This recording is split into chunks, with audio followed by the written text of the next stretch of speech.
All right, wait. Let's start off with the Ross v. Ross team money. Oh And yeah. the question for us is: would you rather have Deshaun Watson or Trevor Lawrence on your team? All right, well, this has come up a lot, recently, and I thought it'd be fun to tackle because if you're the Texans or the Jags, and you're the Jags, would you trade that number one pick and just that for Deshaun Watson? Personally, I would rather have Deshaun Watson. I think a lot of guys come in hyped. There's a ton of number one prospects, ton of number one picks. But look at Jared Goff, traded, number one pick. Stafford, traded, number one pick. Wentz, traded, number one pick. These guys are all top picks. You never know. Sam Darnold's the third pick. What's the difference between the third and the first pick? A lot of these guys come in as high prospects, but sometimes they don't pan out. Whether it's who they end up with, who's around them, what their work ethic like once they get out of that college structure and have all that freedom. There's just so many unknowns. Deshaun Watson is a known badass in this league, and I'll take that for the next 10 years. Good, because you are a badass, man. That's That's true. why. That's true. He takes after me. But it's interesting that we're talking about these two Clemson quarterbacks. Yeah. Neither of them won the Heisman. They're both great leaders. Deshaun comes out of Clemson, didn't win that Heisman. He probably should have. He doesn't get it. Comes into the pros, does great. I think Trevor Lawrence is going to be the same thing. They just have a great system there in Clemson, and I think if you're leading that team, you're going to be a great quarterback. So I have confidence in Trevor Lawrence. He's got the skills. Everybody knows it. Here's why Jacksonville will not make this move.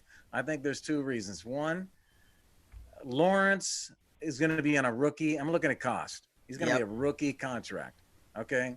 That'll give them a lot of flexibility from a cost standpoint to add other players. Where if they bring Deshaun in, I think they lose some of that, and Mm-hmm. they give up draft picks possibly, and so they're going to give up a lot when they probably got a guy that's going to be good.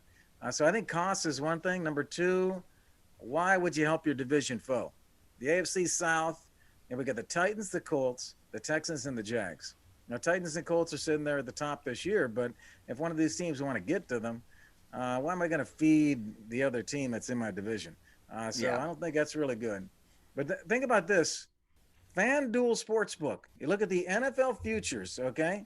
Odds to draft Lawrence, okay? The first one, obviously, is Jacksonville. But guess who the two? The number second, number two in the odds in the sportsbook to draft Lawrence is now the Texans. So the Could. sports book is saying maybe that the Yeah. Texans get to draft Lawrence. Yeah. I mean, the reason they're doing that is because the only way the Jags don't draft him is because they would trade it to the Texans. I don't know. So I was thinking more, and a large scale here. I totally do not think the Jags do this. I actually agree with you. This wouldn't be a smart move because they need to get in on the ground floor and really build a culture there. And so I think having a rookie in where you can kind of influence things. They have the most cap space in the league, so they can bring in whoever they want, pay a ton of guys, surround that rookie contract with talent while you can.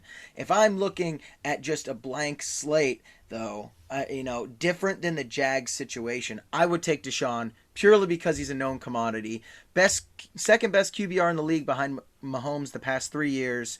Most passing yards last year. Never had a solid run game, and he's 25, locked up on a long-term deal. I'll take him just purely because I know he's a known factor, and there's so many busts in the NFL. About only 66% of first round picks become starters, and I think the life expectancy of a first round pick is about 30% to be over 5 years. So a lot of these guys are busts. I mean, I, like, I think a lot of you never quarterbacks are know. busts, but a lot of number one picks are not. And you get that number one pick, you're Yeah. pretty sure thing, man. You look at someone like Patrick Mahomes, these Baker Mayfield, these guys get number one picks.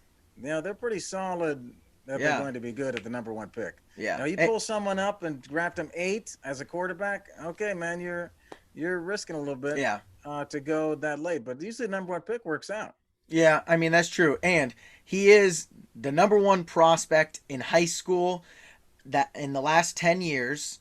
and he's the number one prospect to come out since Andrew Luck. So he is a highly, highly rated guy. He might be higher than Luck and highest since Montana. So Why is everybody talking about or that? What about my Elway, I'm man sorry. Joe Burrow? So No one, everybody's forgetting about Joe. I know he When wasn't a Joe came highly out rated last prospect and year, recruit though. he was the number one draft pick. The guy's a stud, man. You And love Joe everybody forgot Burrow. about him. Hey, I got my Joe Everybody Burrow forgot. jersey on, so you're talking to the wrong guy. Why You did j- everybody forget about my man Joe?